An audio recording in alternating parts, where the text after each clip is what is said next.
Le RHDP entre en campagne comme une araignée à l'affût de sa proie. Ça là, c'est pas difficile. Nous tous, on est là. Qui peut dire que lui n'a pas vu toile d'araignée? Ça, c'est un texte de notre père Koulibaly Kalilou. Qui peut dire que lui n'a jamais vu toile d'araignée? Maintenant, quand araignée doit attraper une proie, une mouche là, est-ce que araignée là, lui il court comme il lion court derrière le lapin là? Est-ce que quand araignée doit attraper sa proie là, est-ce que tu le vois, il saute partout? Non. L'araignée est toujours au centre de sa toile. Une fois que l'araignée ne fait pas le travail comme un lion, l'araignée fait son travail par anticipation. Ça veut dire, l'araignée sait que ma toile là, c'est ma maison, mais en même temps aussi là, c'est mon fusil de chasse. Donc l'araignée, comme disait Sun Tzu dans l'art de la guerre, l'araignée, connaissant les 7 étapes fondamentales de l'existence, l'araignée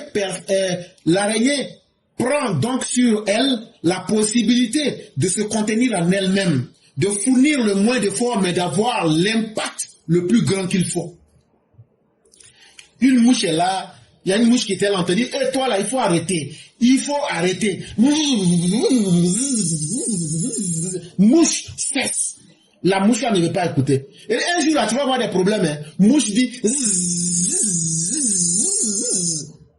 Un jour, mouche était en train de passer. Et toi là, ton destin est dans tes ailes.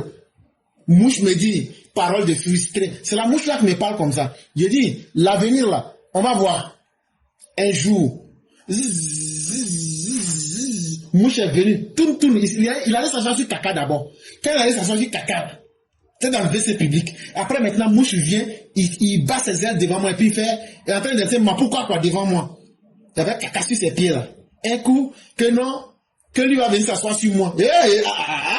Faut pas faire ça. Pardon. Donc moi j'ai essayé de faire ma main d'une manière là. Mouche a voulu me dribbler. Mouche est tombé en même temps dans le filet de caco à nazaire. D'araignée.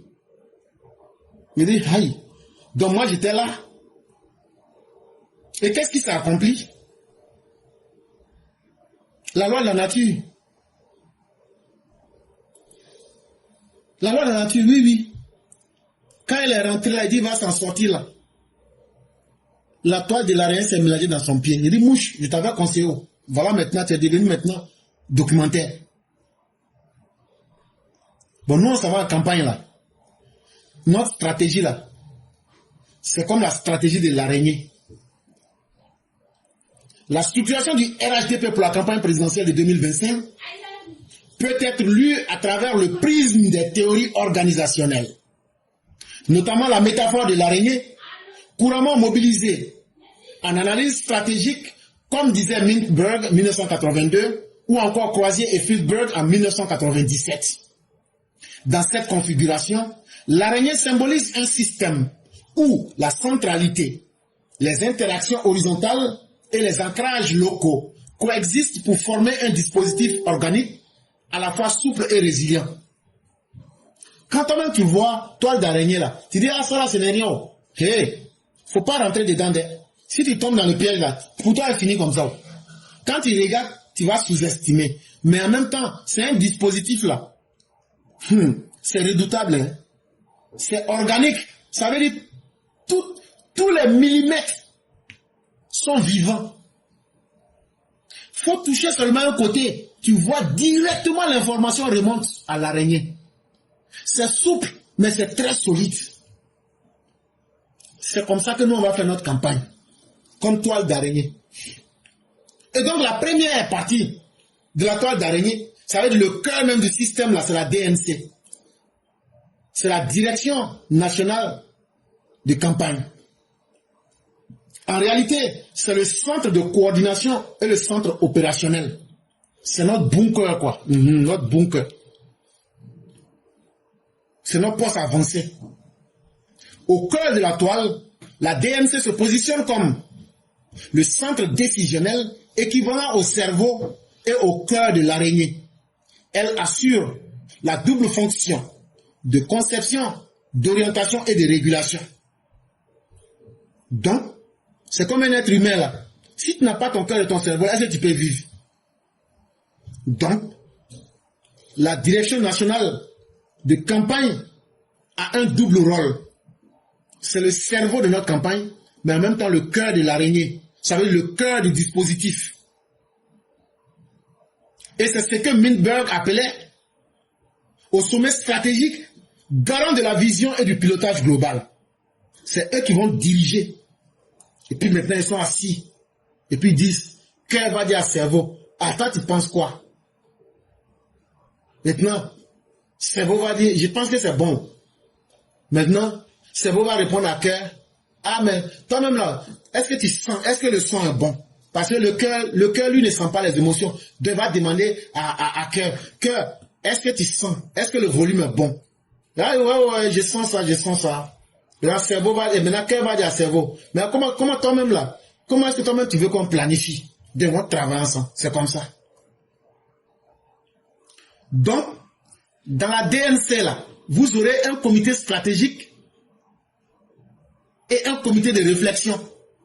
Eux seront là, leur fonction là, c'est pour veiller et puis anticiper. Le comité d'orientation stratégique et de réflexion joue le rôle des yeux multiples de l'araignée. Sa mission dépasse la coordination. Il s'agit d'anticiper, d'éclairer et d'orienter. Dans les termes de Croisier, il agit comme un organe de maîtrise de l'incertitude, permettant au système d'intégrer l'imprévu et de rester adaptif. Et donc, le comité de stratégie et de réflexion, là, ils ne seront pas là seulement pour faire un travail simple. Ils seront comme ceux-là qui vont anticiper sur les événements. Ça veut dire tout ce qui n'a pas été prévu, là, eux vont prévoir ça. Et en même temps, ils doivent être capables en temps réel de s'adapter à tout ce qui est imprévu dans le système et là, en termes d'incertitude, pour répondre à tous les besoins comme il se doit. Il y a beaucoup de choses aussi qu'on ne va pas expliquer en public. Après donc, la DNC, on aura la DCC. Ici, on vous parle des relais horizontaux de coordination. À partir du moment où tout a été planifié et tout a été maîtrisé en termes de ce qui est concret et en termes d'incertitude, et que le système s'adapte à n'importe quelle forme de réalité, les DCC sont comparables aux pattes de l'araignée. Elles assurent la transmission et la synchronisation entre le centre et la périphérie, mais aussi entre les différentes régions. Donc eux maintenant là, ils vont aller, ce sont nos cadres là, eux ils vont aller, si moi je suis Diga, que je vais parler à mes parents Diga là, est-ce que c'est difficile? Donc, eux vont aller, vont expliquer, voilà comment il faut expliquer, voilà comment il faut s'y prendre. Chaque terrain est différent. Quand tu vas chez les musulmans là, si tu leur offres Coran là, ils sont contents. Si tu vas chez nos parents baoulés là, il faut offrir un peu de Ken Juice. Ou bien Johnny Walker. Etc. etc. Donc, leur mission là, en fonction de la réalité qui est sur le terrain, eux ils s'en vont, ils expliquent, et puis ils adaptent la réalité. Et puis maintenant, ils essayent de dire ça aux gens tranquillement. Elle illustre la logique d'articulation horizontale décrite par Marsh et Simon en 1958, essentielle pour éviter la rigidité et permettre une flexibilité dans l'action collective. Là, quand c'est comme ça, vous voyez que le système il est souple. On parle à des gens, ah c'est notre fils, oh, il est venu nous parler, nous on comprend, c'est notre fils, on va s'entendre entre nous. Une fois que ça là, on dit ça chez nous au village là, c'est que l'affaire est résolue, c'est que l'affaire est déjà résolue.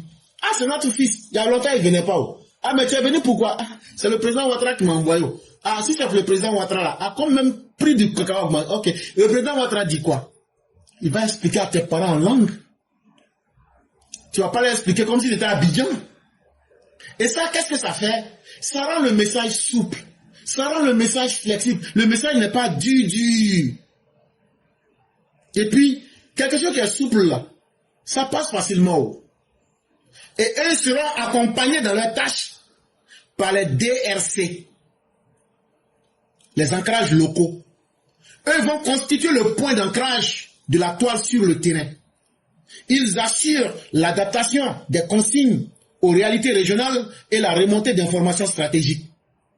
Les DRC, eux vont travailler à partir de ce que vont leur donner les DCC Les DCC eux-mêmes qui prennent leurs décisions à partir de la DNC. Et maintenant, les DRC, les directeurs régionaux de campagne, ce ne sont pas des grands mots.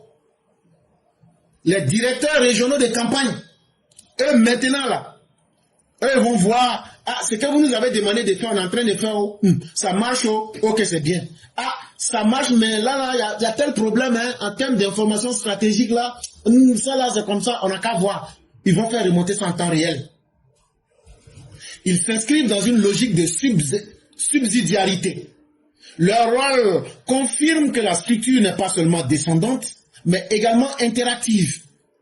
Comme dans les premières années d'université, lorsqu'on fait la communication d'entreprise, ça ne sera pas une information descendante, mais ça sera une information interactive, en ce sens aussi qu'elle sera ascendante. Ça veut dire les informations peuvent partir du plus bas des militants au sommet, comme du sommet vers les militants. Et donc ça sera une communication dynamique, interactive, en temps réel, 100%.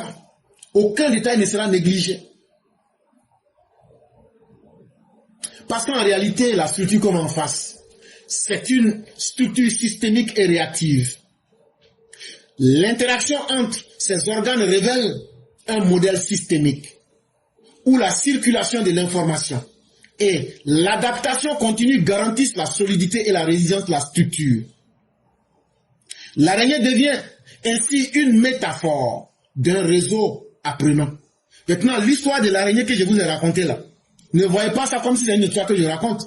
Parce que quand vous bénéficiez d'un système qui réagit de façon dynamique, ça vous permet, c'est comme un réseau vivant. Vous apprenez, c'est un exemple que je vous ai donné. Vous apprenez, l'araignée aussi apprend de ses erreurs. Parce qu'il y a des mouches qui rentrent dedans mais qui arrivent à s'échapper. Donc l'araignée aussi apprend de ses erreurs, à se corriger. Mais on fait ça de façon dynamique, en temps réel, pour corriger tout. C'est comme un réseau d'intelligence artificielle. On va continuer à entraîner le réseau, à le rendre plus efficace. Sensible aux signaux faibles, mais implacable dans sa capacité d'action. Une toile vivante, patiente et prête à réagir à la moindre vibration. Une toile où l'intelligence collective et la discipline organisationnelle se transforment en force électorale. Et donc c'est pourquoi nous allons demander à nos militants, si vous voyez des voyous qui sont en train de se promener, ils veulent faire quelque chose, faites-nous, remontons les informations. Et donc, à n'importe quel niveau, chacun sera important et impliqué dans cette campagne. Et donc, soyez fiers du travail qui est fait. C'est là que nous allons nous arrêter.